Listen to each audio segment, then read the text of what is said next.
Okay, this is a meeting of the Joint Audit Committee of the New York City Municipal Water Finance Authority and the New York City Water Board. And I'd like to call the meeting to order and ask for a call of the roll. Maxwell Hollow. Here. Basil Segos. Robert Elburn for Commissioner Segos. Alfonso Plano Jr. I'm here. Jonathan Golden. Present. Mark Shaw. Yes. We have a quorum. That's great, thank you. Have a full agenda today. First thing, as always, is to ask for a resolution to approve the minutes of our prior meeting, which was on May 31st of this year. A draft of those minutes are in your board packages. I would ask for a resolution to approve those minutes. So moved. Second. Thank you. Is there any discussion of the minutes or corrections that need to be made? Anybody sees? Any objection to the adoption of that resolution? Hearing none, resolution's passed. The next item on the agenda is a review item. Section 6.0 of Directive 22 of the Office of the Comptroller of the City requires the Audit Committee to review the annual financial integrity statements that are prepared separately by the Water Board and by the Water Authority. Those statements in full are in your packages for this meeting. You'll see that as in years past, that most of the requirements that are addressed in the integrity statements aren't applicable for various reasons to the Water Board and the Authority. I think there are 430 or so items that need to be answered and responded to with respect to the adequacy of the internal control systems of both entities. And in your package, you'll see that the majority, in the case of the Authority, I guess the vast majority, are not applicable. And with regard to those items that are applicable, there's a discussion of which have been complied with, which haven't, and which have been in partial compliance with, and an explanation at the end of each statement as to the reasons for the no's or the partial compliances. In each case, you'll see a letter from the Water Board and the Water Authority indicating their opinion that the internal control structures of both entities are sufficient to meet the internal control objectives that are required. So both the comptroller of the agency and, of the Authority and the Water Board are here to answer questions if anyone has any about the 2017 calendar year integrity statements. I open those up for questions now, if anyone hasn't. I'm here. All right, as I said, this is a review item, so we can then move on to the presentation by management and the independent auditors regarding the audited financial statements for the system. And we have Comptroller of the Authority, Bob Balducci, here to introduce the report and make a presentation. And we have representatives of Mark Spaneth, the Warren Ruppel, and Dan McElwee here representing the auditors. Leave it to you, Bob. Thank you. So before I turn it over to Warren, I just want to go through, summarize some of the financial activities for fiscal year 18. In fiscal year 18, our operating revenue was $3.7 billion. That was a decrease of about $173 million for the prior year, and that was due to a one-time credit of $121 million that was given to folks that had 3 units or less. Our total expenses were $3.8 billion, but the majority of those expenses, which is a little bit over $2 billion, is made up of depreciation and amortization expense and operation and maintenance expense. The Authority issued $2.3 billion in bonds, of which $1.4 billion of proceeds was used for refunding. The Authority transferred $1.6 billion to the city to reimburse them for capital expenditures paid on behalf of the water system. With regards to new standards, we did have a standard that we needed to implement. It was GASB standard number 83, asset retirement obligations. We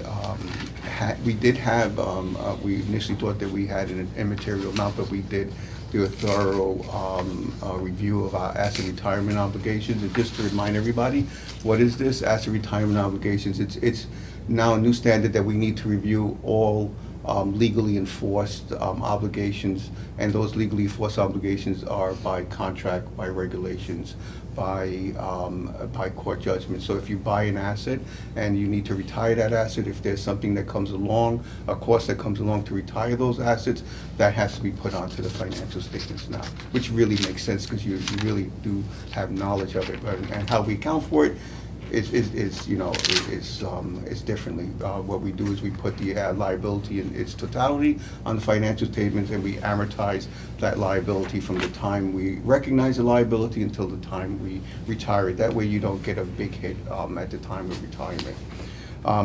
The implementation caused us to actually restate our financial statements, even though that's a bad word, but it's only good when you have to do it because of a new standard. Just to what types of asset retirement obligations did we have? So common to infrastructure of water, there are a lot of tanks. We have storage tanks, both petroleum and chemical, about 474 of those. And to follow New York State rules, there was approximately $18 million of those obligations that we need to do to properly retire those, and we put them onto the financial statements. We just wanted to advise everyone that we received our 2017 Certificate of Achievement from the GFOA, and I just need to reach out and give a lot of thanks. I summarize all of this, and this is all done in a nice, neat package, but it is the joint work of DP, the Water Board, and the authority, and I'd like to thank our Assistant Controller, Namika Sharma, our Senior Accountant, Milena Sabunia, all the folks at DEP that helps us, the fixed asset folks, because that's a large actually number that's on our financial statements, and that comes with thousands and thousands of entries because we have so many different assets. I'd like to thank the Water Board. There are other part into this. We combine with them, and their help for providing the auditors with the information and the explanations they need to do their audit. I think with that, I'd like to answer any questions on the financial statements before we turn it over to Warren, who's going to discuss. He'll have required communications, and we're going to discuss our management letter. If there's any questions. Okay, here, Warren. How about that? Yes. Okay, thanks, Bob. So just to reintroduce myself, Warren Rupel, the engagement partner. Mark McAvoy is the senior manager on the account. And as Bob mentioned, I have some required communications that I have to go through with the audit committee members. These are required by the auditing standards. So you have a little booklet that was handed out that has essentially the same material that was distributed electronically to you. First page is just some contact information for myself and Dan and others who are on the team. The required communications are really contained in the second tab, so I'm going to start from there. And if we could turn to the third page in, which is numbered page 2, I'll briefly go through some of the items. Where we are in the audit is we're essentially completed. There's some open items that are listed in item 1, which are the typical open items that are outstanding at this point in the audit. We expect to have these wrapped up. And actually, looking at some of these we've actually received already. Expect to have these wrapped up to be able to issue a report on October 16th, which is Tuesday, which is the day that the Controller's Office was asking the financial statements to be completed. That's about this is 1 week earlier than it had been done in the past, and that was in response to the Controller's Office asking that the report be done a little bit earlier. So that's the basic timing. Started the audit in August, did most of the field work in September, and then we wait for certain numbers for pensions and OPEB benefits that become available in early October to get the financial statements, so we'll have Bob and his team finalize the financial statements. Item 3, we always point out that the financial statements are management's responsibility, and our responsibility is to perform an audit in accordance with the auditing standards. Bob thanked everyone on his team. I'll thank Bob and the team as well. They produce a really good product for us in terms of the financial statements. They take complete ownership of them. They provide us with audit evidence very readily and easily, respond to questions, etc. So it's a good working relationship, and they do a really good job of being ready for the audit. Accounting principles for this year, Bob already mentioned the one change, the asset retirement obligation, which is described here in note 4, so I'm not going to really spend more time explaining that, other than the theory being that if you know you have an obligation to do something for an asset at retirement, this provides a mechanism to recognize the cost of that over the life of the asset. So kind of additional depreciation expense for or amortization expense. So it kind of makes sense as opposed to waiting to the end. Next, I'd like to discuss the significant estimates and judgments that are inherent in the financial statements. So the first is the allowance for uncollectibles. You can see we've presented some tabular information here in terms of what the billed and unbilled receivables are, and the allowance percentages that are used for year to year. These percentages are reviewed by management to make sure that they're based on good historical information, and they're applied to the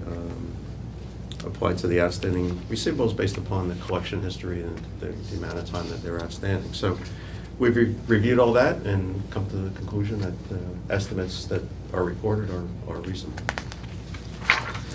The next is the capitalization of fixed assets.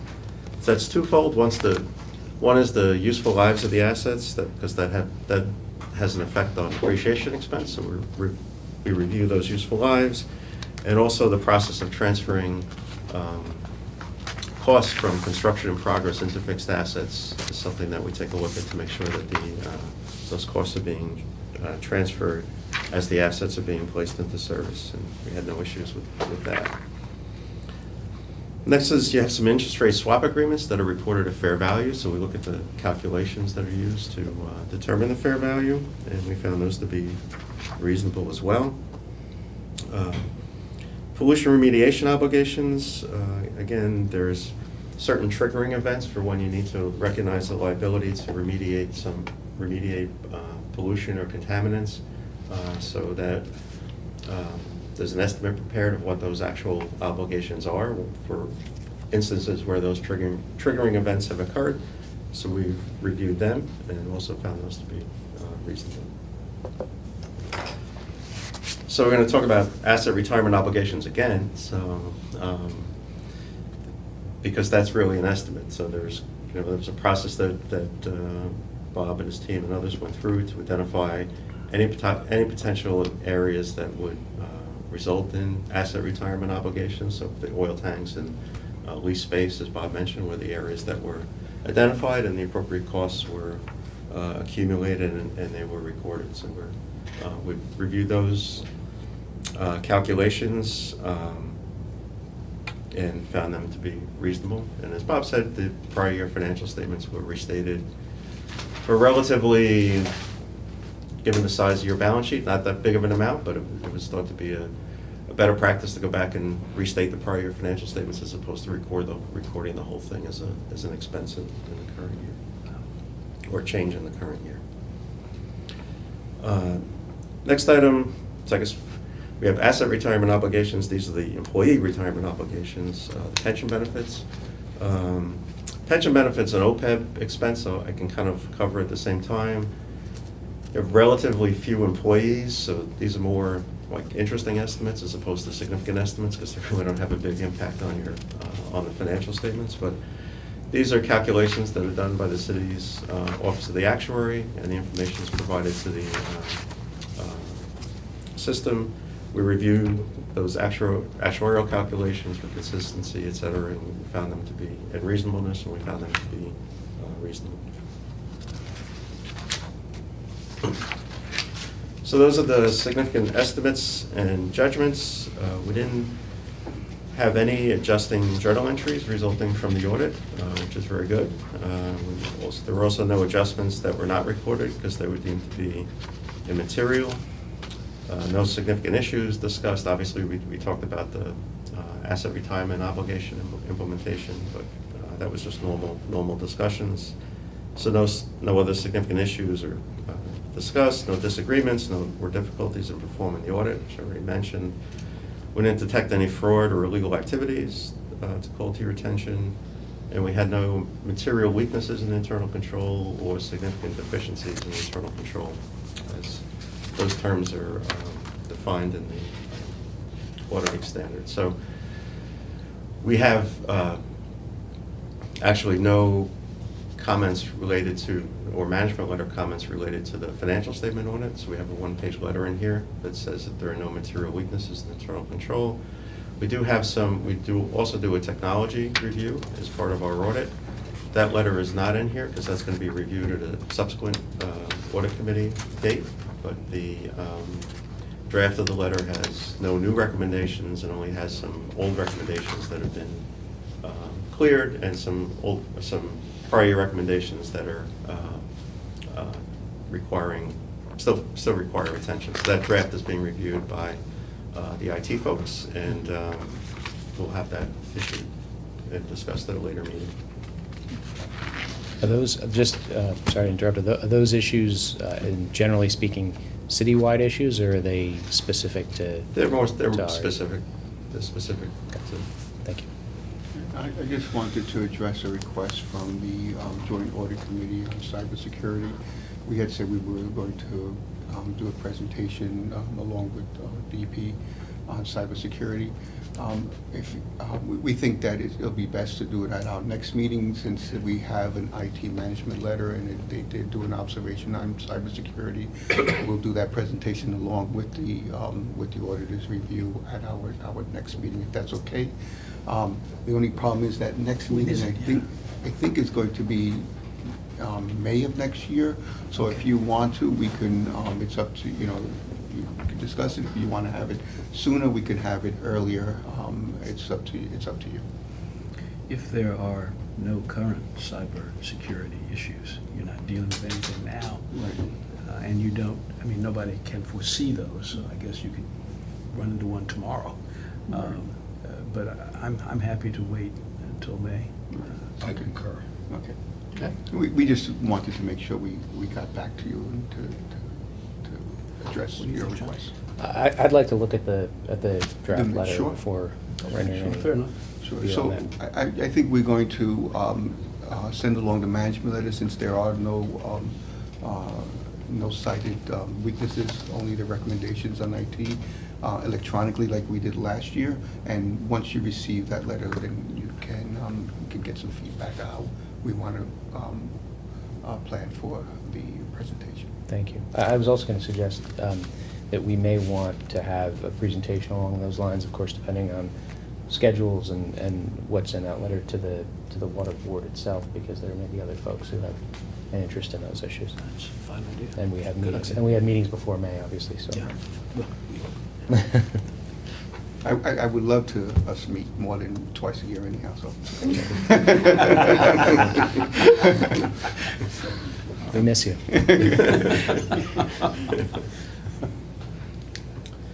Okay, so just continuing on with my requirements here, we're not aware of any consultations with other accountants, and we're confirmed that we're independent with respect to the system. New accounting pronouncements, we touched upon one. We discussed those in the pre-audit meeting. So we also share a copy of the representation letter that we'll be asking management to sign, and we do that because we're required under the auditing standards to share significant correspondence that we have with management with the audit committee. So that's why we included. These are pretty standard, typical representations of something really unusual in there. If there's no questions, just continuing on, tab 3 is the one-page letter stating there are no material weaknesses in internal control. So when Bob and folks go before the city's audit committee, they always ask for a copy of your management letter, so it'll be just one-page letter plus the IT comments that would be distributed to them. Tab 4 is the draft of the financial statements, which Bob hit the highlights there. I'll just ask you to take a look at our independent auditor's report, which is the third page in. And subject to those open items that I discussed at the beginning, it would be a clean or unmodified report. We do have a emphasis of a matter paragraph, which is on the second page, second paragraph, which basically says that you restated the prior year statements to adopt the new accounting statement.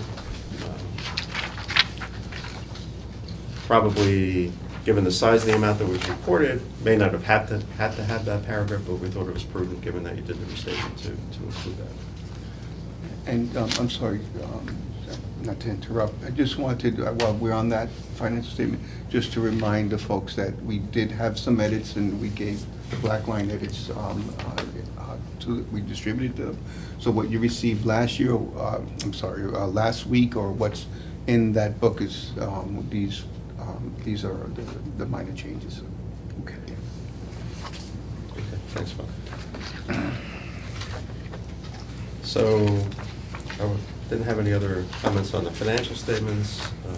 The final two tabs, tab 5, there's, as part of the reporting you do to the state for investments, you have to include a report from the independent auditors as to whether or not they detected any investment transactions that were in violation of your guidelines. So there were no such transactions that were detected. So this is a clean letter, so to speak, on that. And then finally, the last tab, tab 6. Should have mentioned at the outset, we also perform the audit in accordance with government auditing standards. So there's the reporting for that for the auditors is a little bit different. So there's a little bit different report on the financial statements, still an unmodified report, but it has a final paragraph that refers to another report on internal control and compliance. So then right after that is our other report on internal control and compliance. This is internal control and compliance at the financial statement level, and we had no findings to report in either of those categories. This is also a clean report there. So I'd be happy to answer any questions, any other questions. I don't have any more. I don't have any questions either. I'd just like to thank you and Olga and Robert and Joe and Omar and everybody who obviously spent a tremendous amount of time on this. So that was And gonna did some excellent work. say as well, I'm this is sorry, I the- didn't mean to preempt. No, I just. Sure you did. I mean, It's this- This is the end result that we see of a process that results in a clean audit on all fronts, and another year of finding no material weaknesses in controls. And I just want to recognize Bob and his team and the team at the Water Board, because there's a lot of work that goes into getting to this point. So good job, everyone. I think. Thank you. I can't even imagine how hard you all work to get this done. I really, I mean, it's just, Yeah.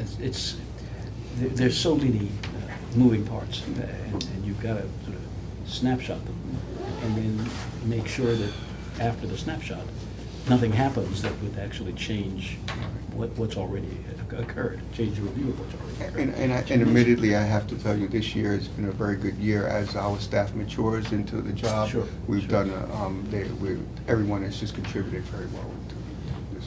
I didn't stay very many late, no late. Congratulations. Don't tell them that. Admittedly. I think it's supposed to be nights and weekends, you know. Bob has early mornings. Yeah. That's- Time shifting. If there are no further questions, then next item we have after that presentation is to ask for a resolution that would recommend to the authorities board of directors and to the water board the acceptance of the independent auditor's report on the audited financial statements of the system and the issuance of the financial statements. There's a proposed resolution in the package, and it purports to do just that, and it has a caveat that they can be subsequently amended to reflect non-material changes that are acceptable to the comptroller. I'd ask for someone to move that resolution. So moved. Do we have a second? Second. Any opposition to the resolution? Any discussion? Hearing none, the resolution is adopted. The next item on the agenda is a review and approval of our own charter of our committee. Pursuant to that charter, we're required to annually review and approve our charter. No changes are proposed to the charter. I think a current draft of the charter, I think, is in the package. And I would ask if anyone has any discussion or thinks that anything needs to be changed in our charter. If not, I would ask for a resolution to approve our charter. So moved. Second. Any discussion? Any opposition to the motion? Hearing none, that motion is adopted. The last item that we have on our agenda is a review item, and that's a review of the Audit Committee's schedule of dates, which describes our procedure for the calendar year and when we normally meet and what we do at those meetings. We're not proposing that there are any changes, but if anybody has any changes or items they'd like to bring forward, this is the time. This is just a review item, not a resolution item. Hearing none, that's good. No further business. If anyone has any other further business, now's the time. If not, I'll entertain a motion to adjourn. Second. Any opposition? We are adjourned. Thank you.